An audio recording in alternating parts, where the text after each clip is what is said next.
যজ্ঞ দাদা, আমাকে 1 মণ খড়ি দাও তো। শুকনো খড়ি বিনা আজকে বাড়িতে কোনো খাবার রান্না হয়নি। বউ বলেছে আজ যদি খড়ি নিয়ে না যাই তাহলে বাপের বাড়ি চলে যাবে। দিচ্ছি দিচ্ছি, তুই একটু বস, আমি খড়ি মাপছি।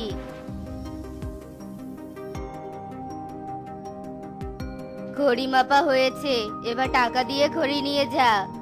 কত টাকা দাদা? 1 মণ খড়ির দাম 1000 টাকা। কবুতর টাকা দিয়ে খড়ি নিয়ে চলে যায়। তখনই যজ্ঞর কাছে কণিকা আসে আর বলতে থাকে, যজ্ঞ, এই খড়ির ব্যবসায় অতি লাভবান হওয়ার একটা উপায় পেয়েছি গো। কি উপায় পেয়েছো বলো আমাকে, তাড়াতাড়ি বলো। যজ্ঞ, শুকনো খড়ির পরিবর্তে যদি আমরা ভেজা খড়ি বিক্রি করি তাহলে ওজনে খড়ি কম উঠবে আর আমাদের লাভ হবে। ভেজা খড়ি? ভেজা খড়ি কেমন করে বিক্রি করব? সবাই দেখলে তো আমাদের ধরে মারবে। আরে বোকা, আমরা কি আর সবাইকে দেখিয়ে দেখিয়ে ভেজা খড়ি বিক্রি করব নাকি? আমরা তো শুকনো খড়ির বোঝার মাঝে ভেজা খড়ি রাখবো আর সেটা ওজন করে বিক্রি করে দিব।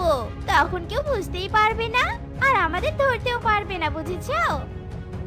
বাবা, বউ, তোমার মাথায় তো অনেক বুদ্ধি। এক্ষুনি আমি শুকনো খড়ির বোঝার মাঝে ভেজা খড়ি রাখবো।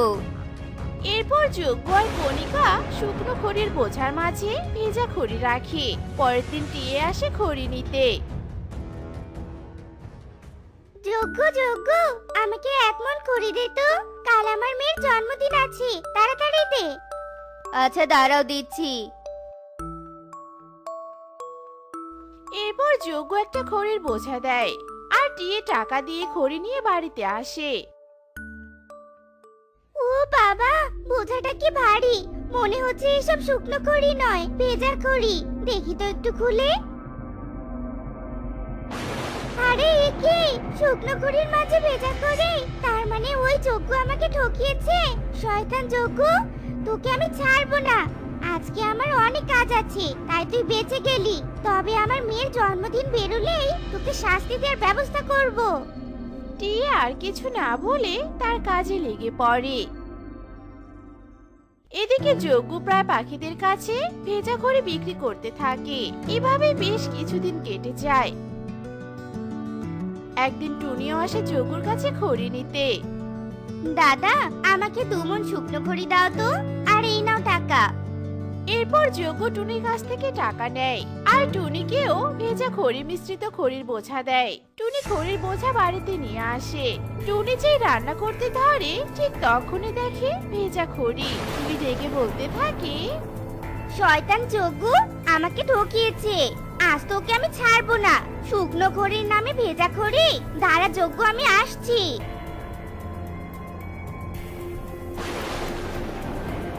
যজ্ঞ দাদা, এই নাও তোমার ভেজা খড়ি। আমার টাকা আমাকে ফিরিয়ে দাও তো।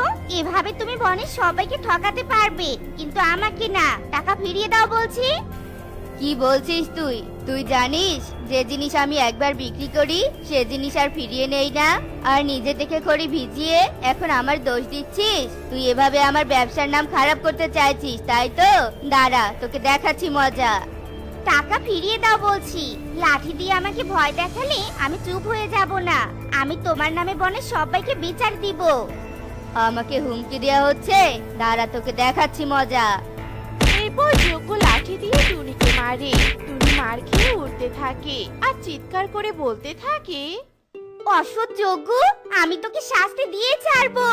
আমাকে যে লাঠি দিয়ে তুই মেরেছিস সেই লাঠি দিয়ে বনের সবাই তোকে মারবে, এই বলে দিলাম। টুনি চলে যায়।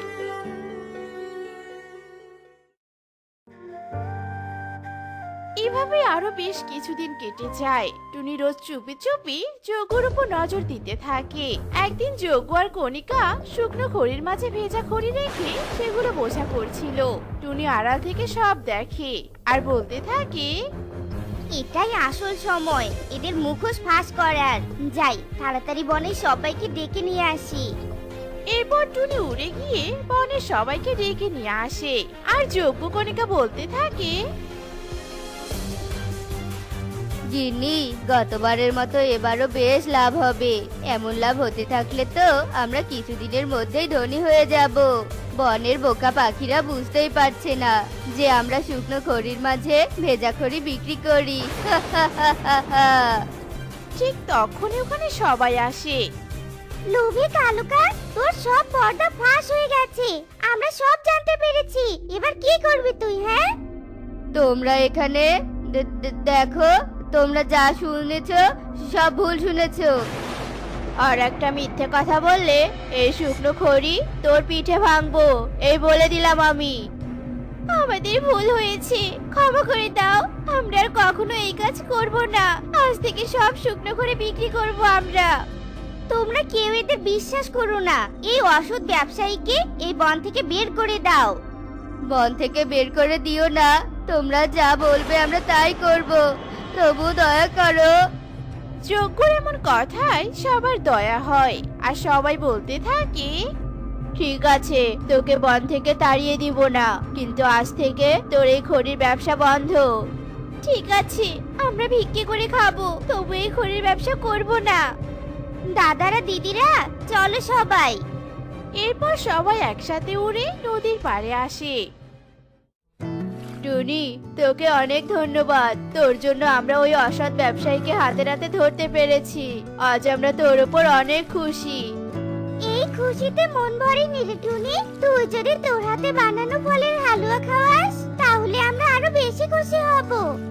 আচ্ছা ঠিক আছে দাদা দিদিরা, তোমরা যখন চাইছো তাহলে কালকে সন্ধ্যায় আমার বাড়িতে এসো।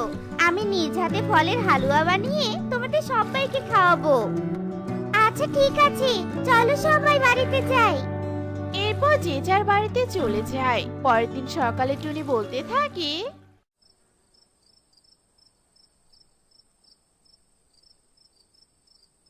যাই, যজ্ঞ দাদার কণিকা দিদিকেও নিমন্ত্রণ দিয়ে আসি, নয়তো ওরা আমার উপর মন খারাপ করবে।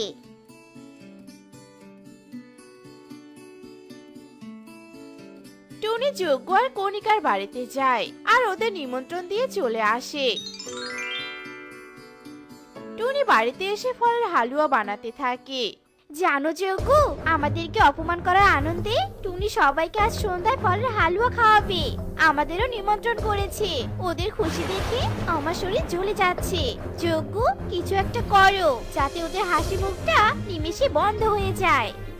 কণিকা, চিন্তা করো না, ওদের সবাইকে শেষ করার বুদ্ধি আমার জানা আছে। শোনো আমার বুদ্ধিটা।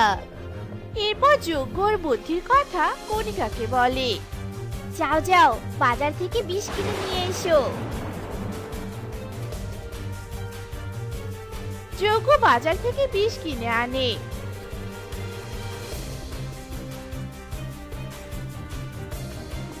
যজ্ঞ, টুনি তো বাড়িতে নেই, কলস নিয়ে নদীর পাড়ে গিয়েছে। এখনই আসল সুযোগ, চলো চলো তাড়াতাড়ি টুনির ঘরে যাই।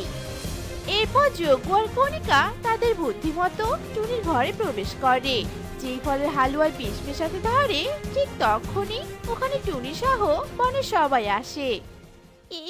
এ কি, তোমরা এখানে? কণিকা দিদি, এটা আমার ঘর। তুমি মনে হয় ভুলে গেছো। আর তোমার হাতে ওটা কি? দেখি দেখি। এ কি, এটা তো বিষ। তার মানে তোমরা ফলের হালুয়ায় বিষ মেশাতে এখানে এসেছো? শয়তান কোথাকার!